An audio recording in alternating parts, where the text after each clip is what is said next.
الحمد لله الذي خلق الإنسان، والصلاة والسلام على عبده الذي فضله بالعلم والإعجاز والبيان، وعلى صاحبه أبي بكر من جمع القرآن، وعلى الفاروق الموصوف بالعدل وكذلك كان، وعلى عثمان التقي الحي الذي تستحي منه ملائكة الرحمن، وعلى علي سيد العلماء والشجعان، وعلى سائر أهله وأصحابه صلاة قائمة على مماط الزمان. أما بعد، فأعوذ بالله من الشيطان الرجيم. بسم الله الرحمن الرحيم.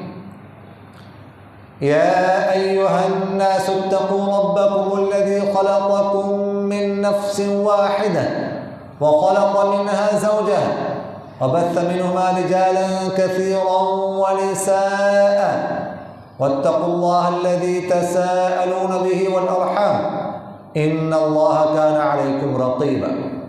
وقال رسول الله صلى الله عليه وسلم: يا معشر الشباب، من استطاع منكم الباء فليتزوج فإنه أغض للبصر وأحسن للفرج، ومن لم يستطع فعليه بالصوم فإنه له وجاء.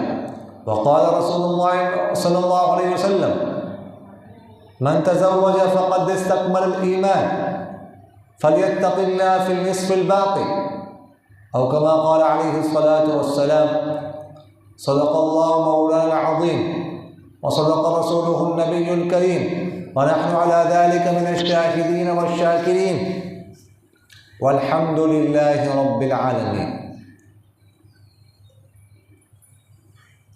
عزیزان من، بزرگان محترم، اللہ جل جلالہ نے انسان کے توالد اور تناسل کے لیے، یعنی انسان کی نسل کو آگے بڑھانے کے لیے، باقی رکھنے کے لیے ہے، نکاح کا ایک بہترین سلسلہ مشروع فرمایا ہے۔ نکاح آدم علیہ السلام سے لے کر سرور کونین صلی اللہ علیہ وسلم تک تمام انبیاء کی سنت ہے۔ سرکار دو عالم صلی اللہ علیہ وسلم کا ارشاد مبارک ہے کہ انبیاء کی سنت، تمام انبیاء کی سنت 4 چیزیں ہیں۔ وہ 4 چیزیں کون سی ہیں؟ فرمایا پہلی چیز حیا ہے، دوسری چیز خوشبو لگانا ہے، تیسری چیز مسواک کرنا، اور چوتھی چیز نکاح کرنا ہے۔ یہ 4 چیزیں تمام انبیاء کی سنت۔ پہلی چیز حیا، سب سے زیادہ حیا انبیاء علیہ السلام میں ہوتا ہے۔ سرکار دو عالم صلی اللہ علیہ وسلم کا ارشاد مبارک ہے: اذا فاتك الحياء فافعل ما شئت۔ جب آپ سے حیا فوت ہو جائے، حیا ختم ہو جائے، حیا چلا جائے، فافعل ما شئت، پھر جو کرنا ہے کر۔ اس لیے کہ جس شخص میں حیا نہ ہو وہ کچھ بھی کر سکتا ہے پھر۔ تو چیز حیا۔ دوسری چیز خوشبو لگانا، انبیاء کی سنت، اور خوشبو لگانی چاہیے، اس سے دماغ کو سکون ملتا ہے۔ تیسری چیز مسواک کرنا۔ حدیث شریف میں مسواک کے بہت سارے فضائل ہیں۔ ایک حدیث شریف میں آتا ہے کہ جو نماز مسواک کے ساتھ پڑھی جائے، وہ نماز ان نمازوں پر جو نماز مسواک کے بغیر پڑھی جائے 70 درجے زیادہ فضیلت رکھتی۔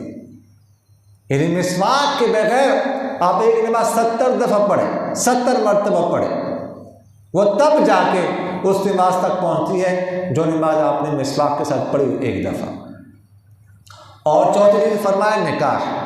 تو انبیاء کی سنت ہے نکاح، سوائے یحییٰ علیہ السلام، باقی تمام انبیاء کی سنت رہی ہے، تمام انبیاء نے نکاح کیا ہے۔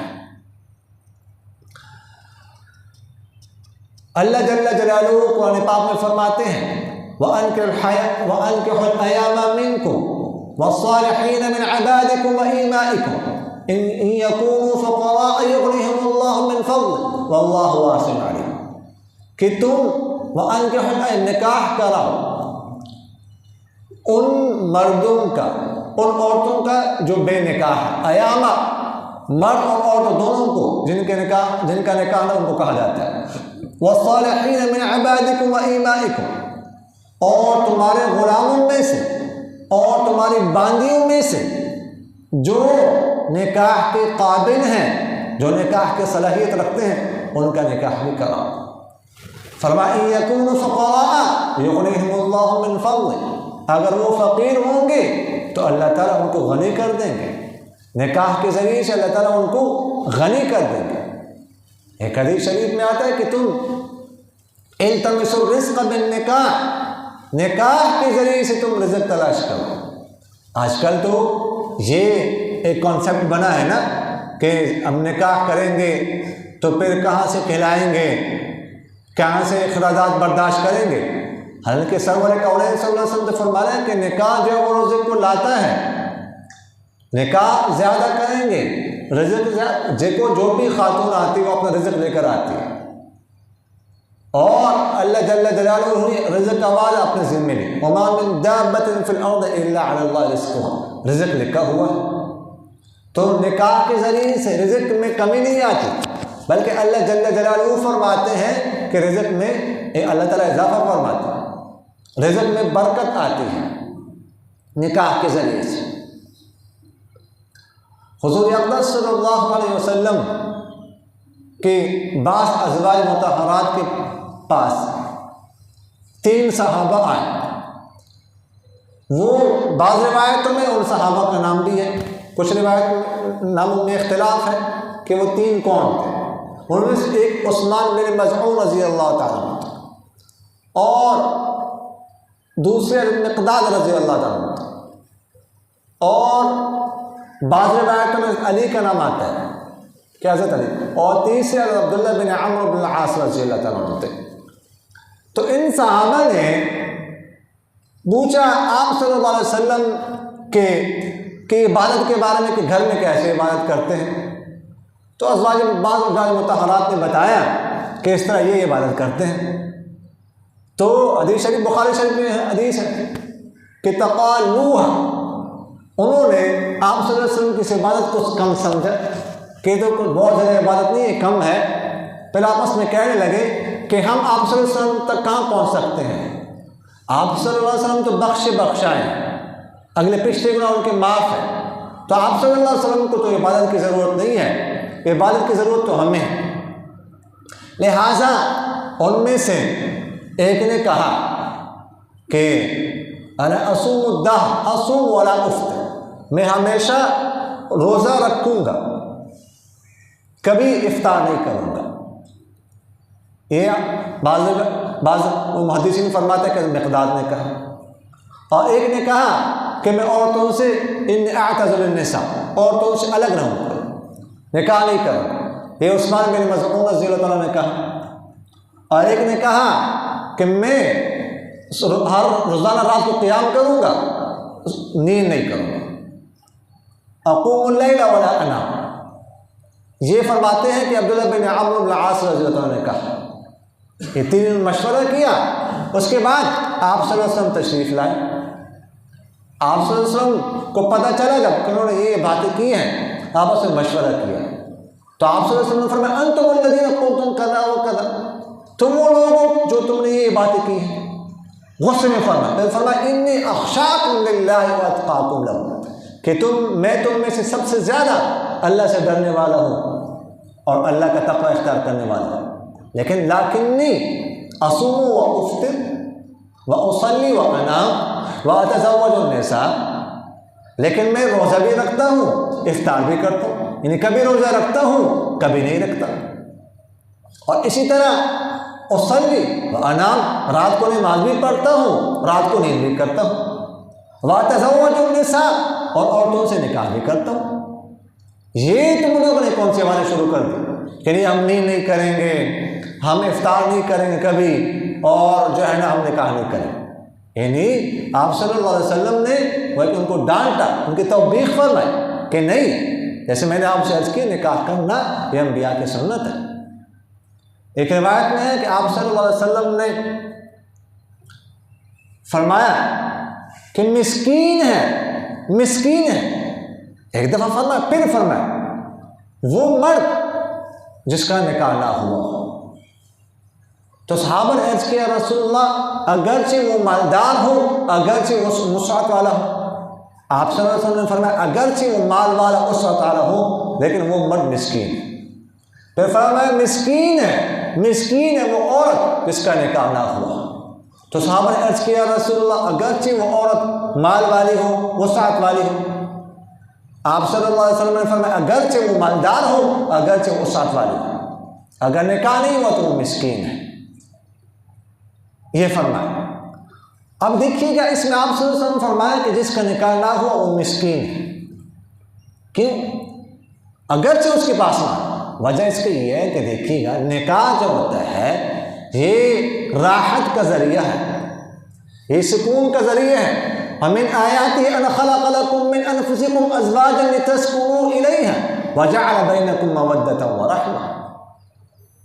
اللہ تعالیٰ نے فرمایا کہ اللہ جل جلالہ نے تمہارے نفس میں سے تمہارے لیے جوڑے پیدا کیے، عورتیں، تم ان کی طرف سکون حاصل کر. تو یہ نکاح راحت کا ذریعہ ہے، آرام کا ذریعہ ہے.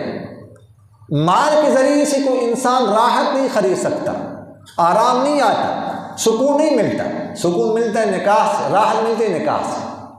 تو اس لیے فرمایا کہ وہ شخص مسکین ہے جس کا نکاح نہ ہوا، کیونکہ اس کو سکون نہیں ہے، مال کے ذریعے سے سکون نہیں آتا.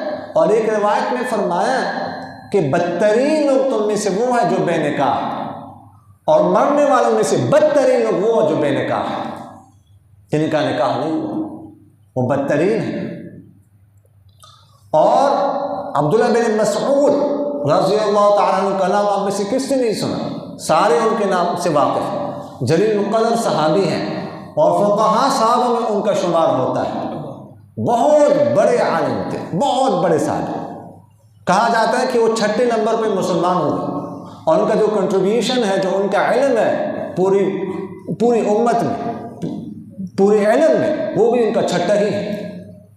اتنا زیادہ علم ہے تھا ان کے پاس. حضرت عمر فاروق رضی اللہ عنہ فرمایا کرتے تھے ان کے بارے میں کہ ملیء بالعلم، کہ یہ سرتاپا علم ہی علم ہے یہ بندہ.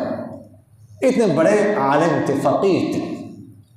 تو ان کے بارے میں آتا ہے کہ وہ فرماتے ہیں کہ اگر مجھے پتہ چل جائے کہ میں نے 10 دن دنیا میں رہنا ہے، 10 دن میرے زندہ رہنا ہے، بس مجھے معلوم ہو جائے اور میرا نکاح نہ ہو تو ان 10 دنوں کے لیے بھی میں نکاح کروں گا. وہ 10 دن بھی نکاح کے بغیر میں نہیں گزاروں گا. یہ کون فرما رہا ہے؟ عبداللہ بن مسعود، جن کا تقوی، جن کا علم، جن کی فقاہت کے بارے میں ہم سوچ بھی نہیں سکتے. وہ صرف 10 دنوں کے لیے نکاح کے بارے میں فرماتے ہیں. اور ایک صحابی تھے عکاف رضی اللہ تعالیٰ، چھوٹے کاف کے ساتھ. آپ صلی اللہ علیہ وسلم نے ان سے پوچھا کہ تیرا نکاح ہوا ہے؟ انہوں نے عرض کیا کہ نہیں.